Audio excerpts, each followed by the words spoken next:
Hey guys, Wilbur here. With me I have the all new Tesla Model 3. This is a Cat A variant. They call it the Model 3 110. Okay, so Cat A means you pay lower for COE, which is a good thing. If you are familiar with Tesla, you will have noticed. Is there any difference? Yes, there is. Okay, let me bring you for a walk around the car. They have redesigned the headlights. Okay, so it looks much more sleeker now. And then for the rims, you get a 18-inch for the basic model. Of course, you can upgrade to 19-inch. Then you might be wondering, what is this? This is a camera. Okay, so when you signal, you can see what is happening right in front of your dash screen. Now, I want to teach you how to open a Tesla door because many passengers have difficulty opening. So basically, you just press and then you pull out. This is a frameless design, and the new Model 3 comes with 2 frames. This will provide you with a quieter ride and superior ride improvement. Now, where to charge your EV, your Tesla? Okay, this is the place to charge. These tail lights are also redesigned, so it gives you a much sleeker look as compared to the previous generation. And if you are wondering how much can this boot take, I actually put in a big luggage and a lot of barang-barang right here. So technically, it's quite a very usable space for this Tesla Model 3. Okay, everything is automated. Cool. If you're going to marketing or you want to buy your Cai Fan, right, you don't want to put in the boot, you can actually put it right here. A small little compartment for you to put your barang-barang. Alright, and of course, there's the wiper liquid that you can put in to refill. Why is this here? Because this is an EV, there's no engine, so additional space. In case you're wondering, how do I lock and unlock the car? Okay, so basically I have the key card. I'm unlocking the car. Alright. Welcome in. So to open the doors of the Tesla, there are 2 options for the front passenger. The first one is to find the top button to press, which is much easier to open. The other way is to find the lever next to the window button, okay, where you can pull the lever up. So this is a Tesla and you will expect it to be very minimalist, and you can see right here from this whole screen, there's no button for you to click. Okay, there's just this huge massive 15-inch touchscreen where you can basically just do everything. Okay, from turning the aircon, doing the settings of your car, how will you would like it to drive, and then we have lights here. So if you take a look at the corner of the cars, you have this ambient lighting, very beautiful at night. And don't worry if you don't like purple, there are 1000 over colors for you to choose from, so you just got to choose your favorite color. And then if you are wondering where is the aircon of this car, very important, right? Now, the aircon is in fact right here, hidden very seamlessly, very beautiful. And something very special about this aircon, you know, take a look at this screen, you can basically control how you want the air to flow around the car. Very cool. So moving on down to the screen, okay, take a look at this space. We have wireless charging, but do leave one slot for you to keep your key card so that you can move your car. Okay, and this is the place where you charge your phone. So if you have any high-end phone, it should charge properly. On the center console, even though it's very plain and nice, okay, you do have quite a deep compartment for you to store your barang-barangs. You can store 2 cups for your drinks, and then yeah, even more storage right here. Too soft for me. Well, anyway, what I want to touch on this steering wheel is basically the steering. Okay, so in the traditional car, you will have a stick for you to signal left or right, but in this Tesla Model 3 specifically, okay, you have to press the button. So what is this? This is for you to control your volume. This is the high beam. Alright, and then if you want to take a look at the camera of your car, okay, you can see it 360 surround.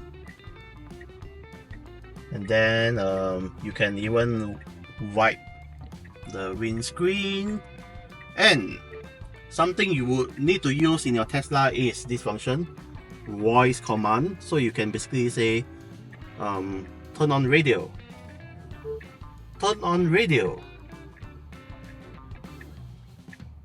And then it will basically show you the list of radio stations in Singapore, and you can choose which is your favorite station. Oh, I need to tell you guys about these ventilated seats.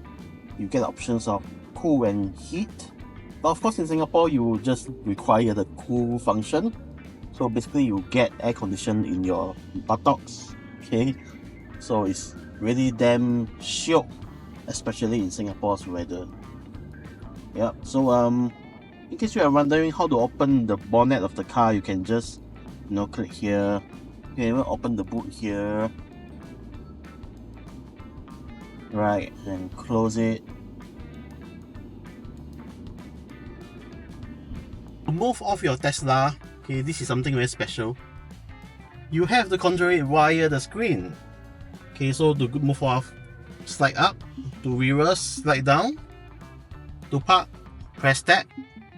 Okay, but if you want something different, you don't like to press the screen, right?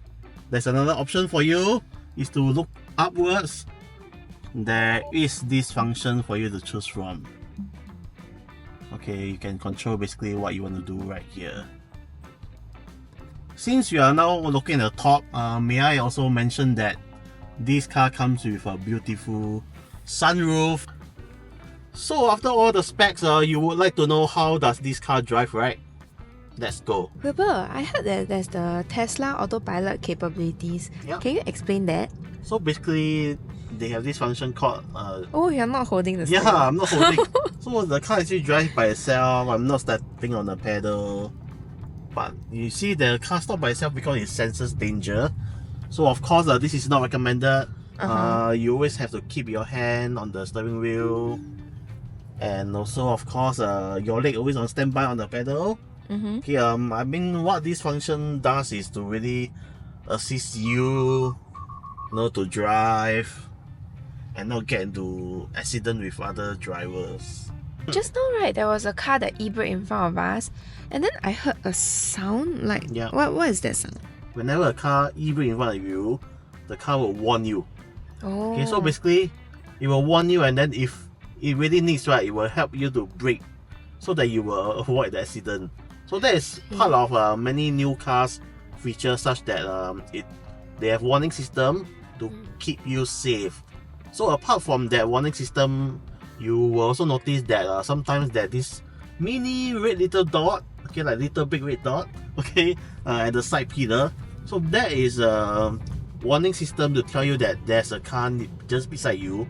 So don't try to change lane. But of course, with Tesla additional safety features, whenever I signal, okay, you can see that, oh, there's a motorbike right beside me.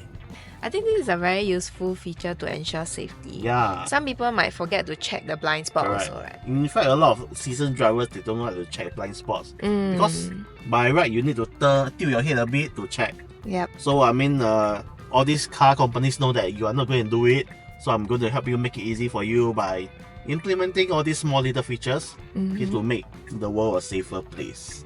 Oh, I do feel the smoothness of the car, but actually at the same time I feel like it's a bit jerky. Yeah, like now, right? Okay, basically because EV cars drive like a one pedal drive. Okay, so basically when I release the accelerator, I release my leg from the accelerator, the car basically brakes by itself. So in fact, when you feel the braking, right, I'm actually not stepping on the brake pedal. Oh. Yeah, so the car actually brakes by itself. So they have this thing called regenerative braking. So as the car brakes, it actually sort of charges the battery again, to give you more battery so you can run a further distance. So of course, I mean, newer drivers to EV and as well as those who will usually drive a normal ICE car, they are not used to driving the new car itself. So yeah, that's why you'll feel the jerk. Even though I've 10 over years of experience, but then you always need time to get used to the brand new car. So yeah, that's why you feel jerky at the same time still smooth. I think overall it was a good ride, but I'm not the one driving on this Tesla. So how do you feel after getting this Tesla Model 3 to drive for the past few days? Well, I basically love the performance of this car because despite it being a Cat A car, it still can run very fast as compared to a normal engine car. Then in terms of performance, I mean, I really mentioned right handling is very good as well. Suspension is not too stiff or not too soft. In terms of tech wise, I'm very impressed with the screen itself. If you take a look, this screen is so big. And if you really play with all the functions, right, there's just so many things that you can customize with. True. And you know, this screen really reminds me of Apple. You know, at the point of time where these touchscreen phones are new, right, the Apple screens are really good, and this is similar to for Tesla. You know, very smooth, everything is fast. But of course, being the traditional me, I still prefer to have something for me to touch, okay, like a button for the air condition, or be it the volume button. Okay, and one thing I must complain about this car, okay, is I always speed very easily in this car because I don't really see any speed in front of me. Okay, if I want to know my speed, I need to take a peek to the left side. Yeah, the meter is not there. Yeah, right? and it's not exactly a very safe thing to do. Yeah. Okay, so I will really hope that Tesla will sort of include some speedometer right in front of the screen or windshield, so that, you know, drivers can have an idea what speed are they at. Oh yeah, then the second thing that I don't like about this car is the signal buttons. Okay, signal buttons, you know, there's no signal stick in this particular Model 3, but for the Model Y, the latest one, there is a stick. Okay, so for this, I'm not really used to it. Okay, sometimes when I press the button, it didn't really respond. You know, sometimes when you want to overtake, you want to signal, right, it doesn't respond in time. Yeah, so that is one of the drawback which I felt with this car lah.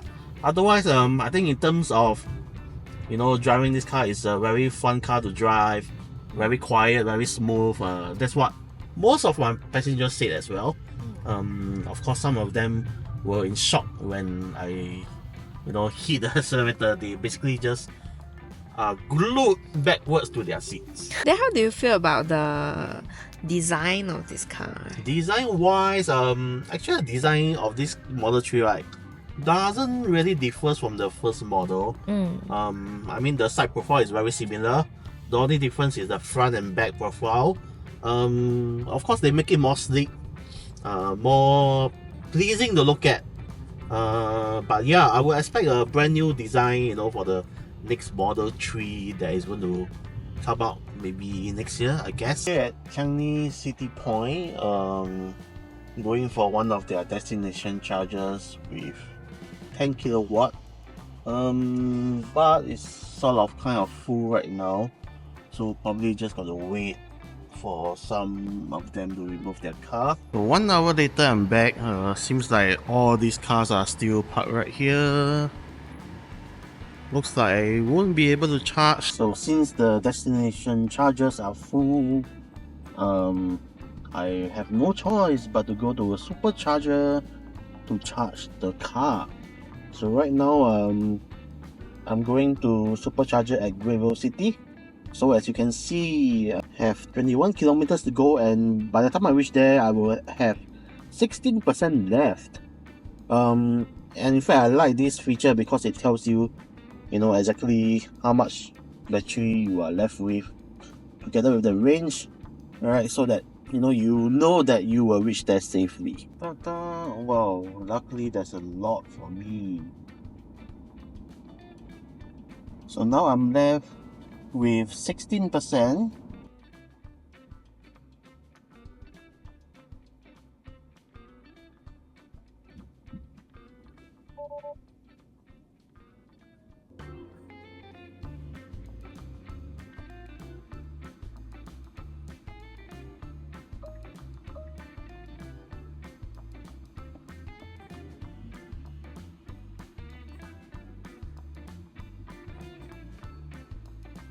Take a look, we now have 90% left with about 388 km of range.